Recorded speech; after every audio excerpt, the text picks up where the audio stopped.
Welcome to 24 Astro. My name is Alva and I'm doing a video today on Black Moon Lilith.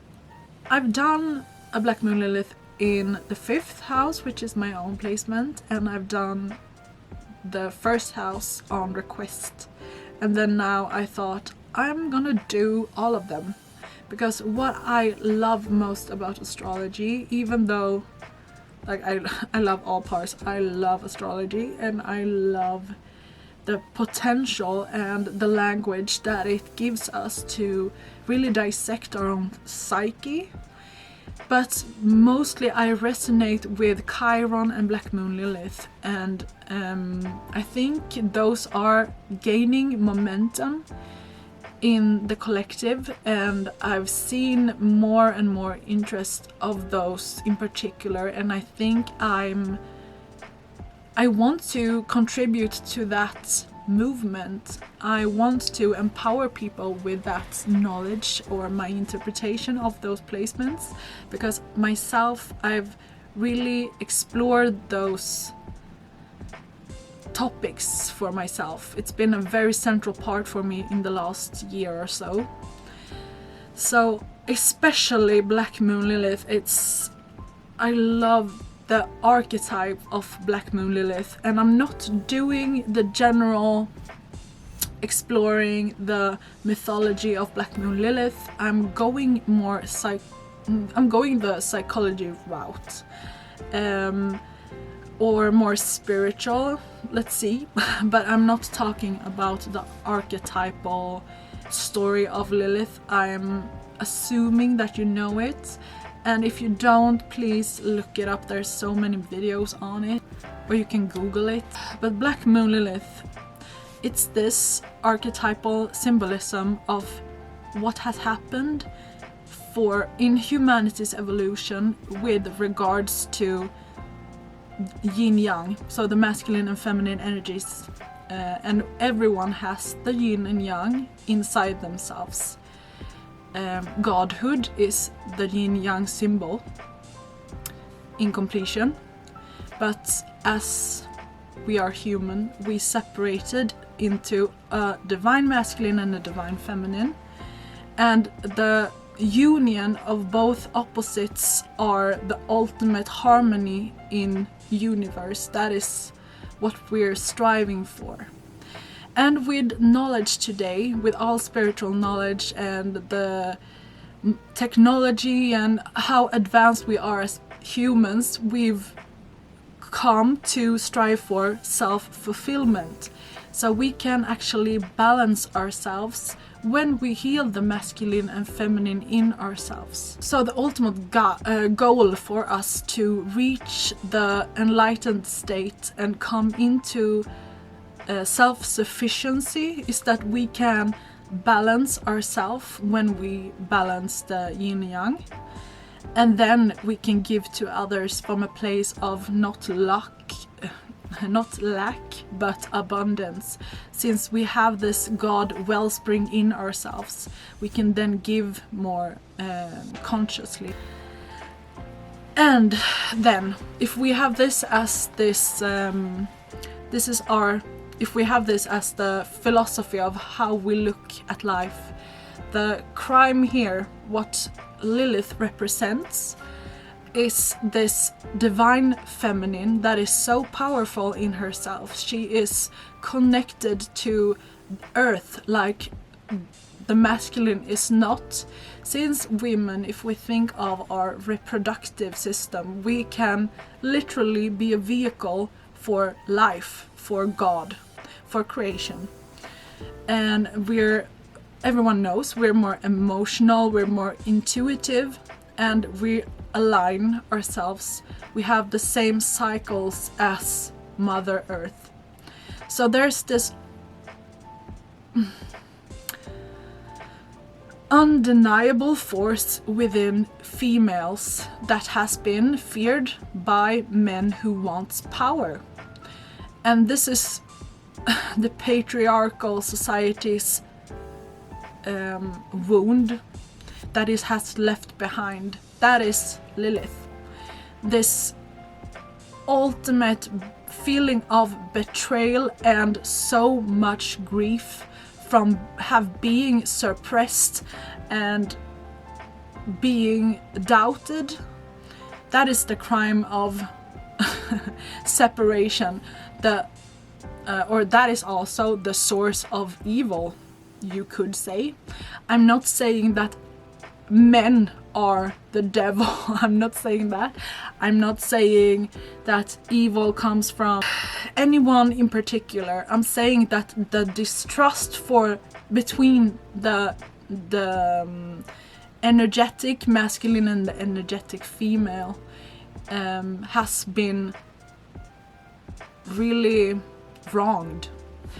And we can say and analyze from what this came from. So many people have this theory, and I also have this theory, that it comes from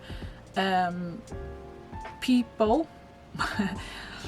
Historically, it's been mostly men who wants power, who wants to control the collective, and have done that by religion, scaring people into doubting their own goodness, and then following the punish or reward system, which is the god and devil, and fear being the devil, fear being the doubt to us as this ultimate union of yin and yang.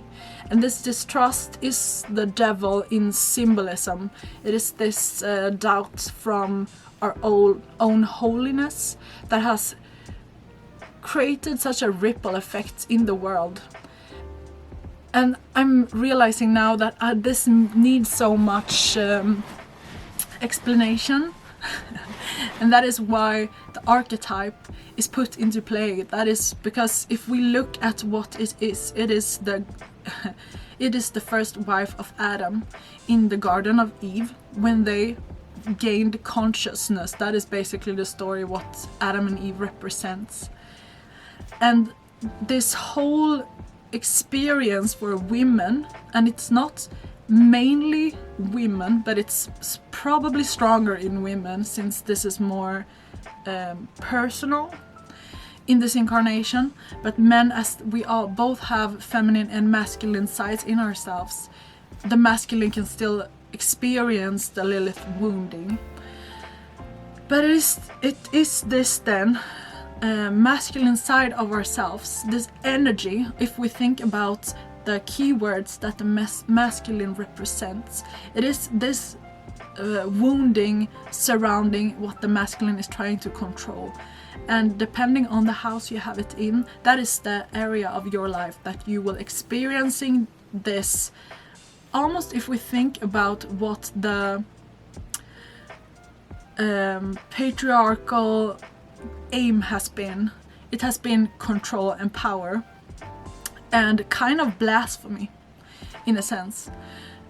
So it is this energy of controlling, this distrust towards the divine in the world. Could be that you have experienced in your adolescence, because I look at Chiron as your inner child wound, where you feel like you are worthy of rejection, and then Black Moon Lilith being this when you come into yourself, as you discover the rights and wrongs of society. It is more like how you get conditioned into what's the right word? Into being a civilized human. And the repressed part of yourself is surrounding.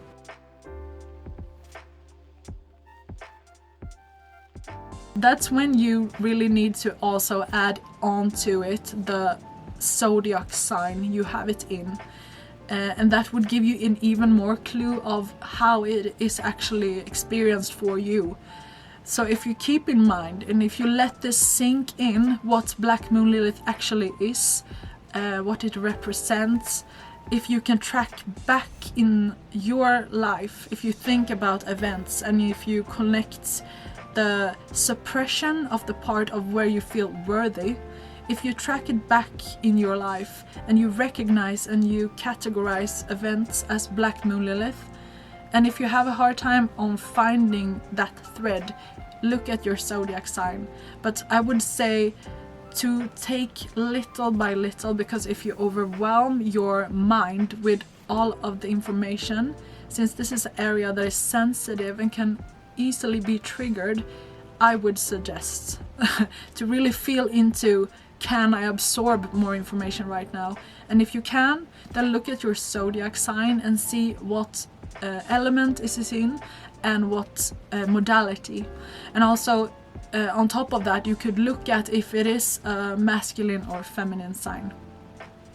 But that would give you clues on what the topic or theme in regarding this area.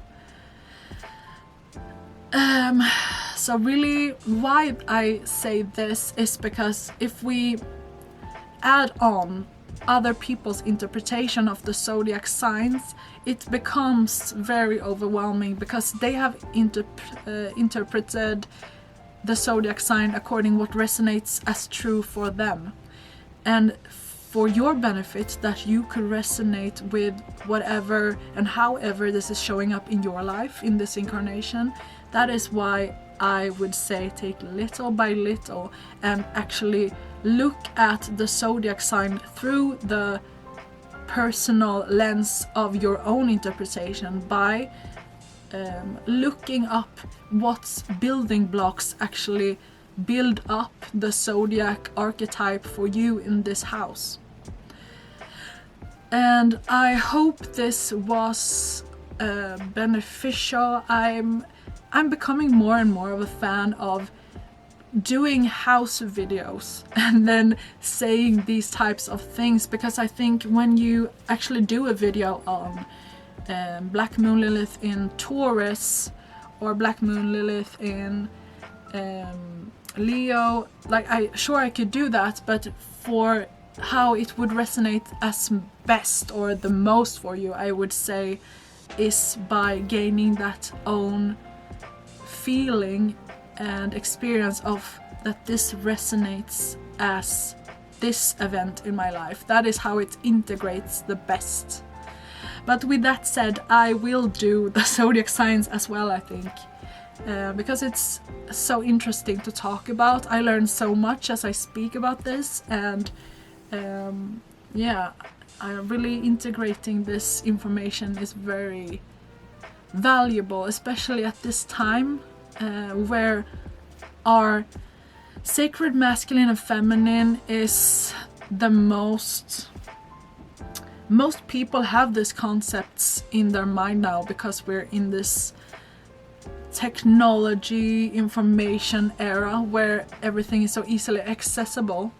And if we have this language to explore these sides of ourselves, we can begin to get these parts put together and start to heal ourselves from our own points, our own experience, our own universe and our own centers, and then we can ripple effect out to other people. I hope this was rewarding for you. Leave me a comment if this resonates, and I'll hope to see you in the next video. Thank you for watching.